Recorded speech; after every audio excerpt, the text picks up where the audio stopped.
Hundreds of thousands of Jewish burials, always covered in a linen shroud.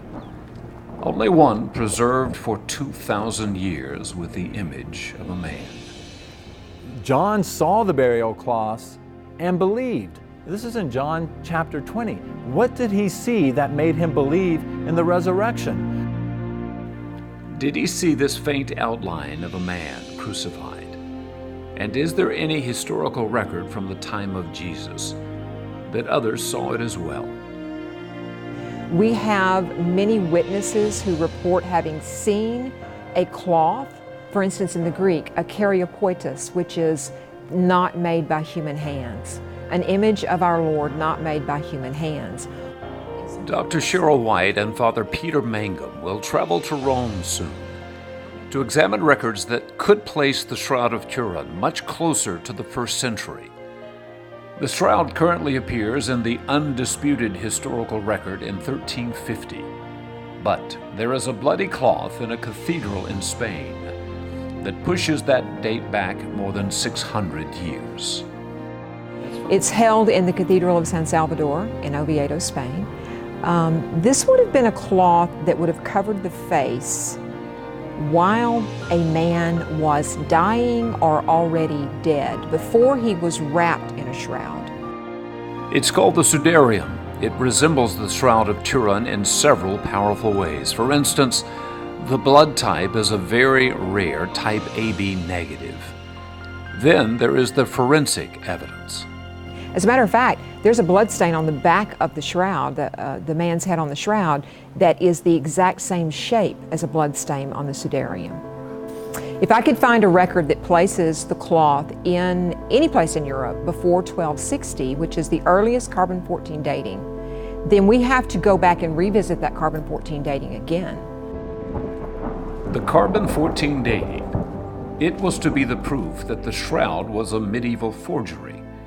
A tiny patch taken from a corner of the shroud that dated the shroud to between 1260 and 1390.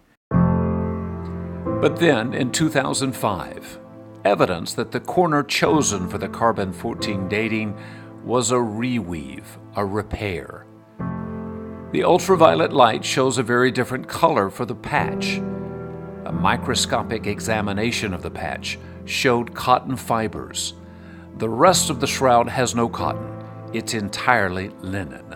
It's been debunked. And I'm not talking about priests and sisters at the Vatican debunking it. I'm talking about scientists.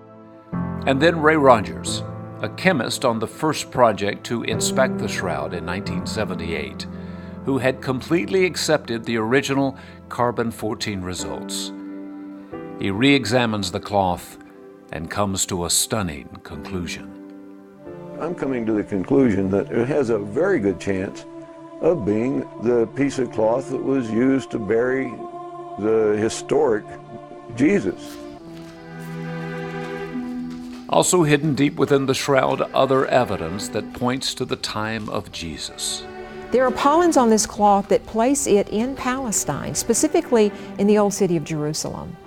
The soil samples we know that exist on the shroud that are from the old city of Jerusalem.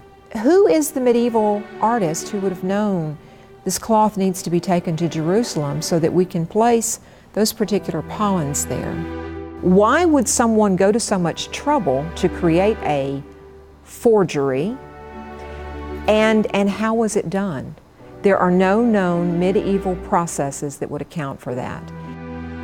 It absolutely boggles the mind, and certainly for the medieval historian, you're left sort of wondering, well, who was this person?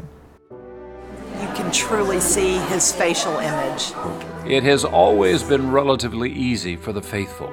Preponderance of the evidence shows that it is, in fact, the true burial shroud of Jesus. But more and more, even the skeptics have to ask the question, who is the man on the shroud? It really takes more faith to believe that this is a medieval forgery than it is the actual burial cloth of Jesus. The Lord is still speaking to us and is still, in a sense, asking us, who do you say that I am? But go to my brethren and say unto them, I ascend unto my Father and your Father, and to my God and your God.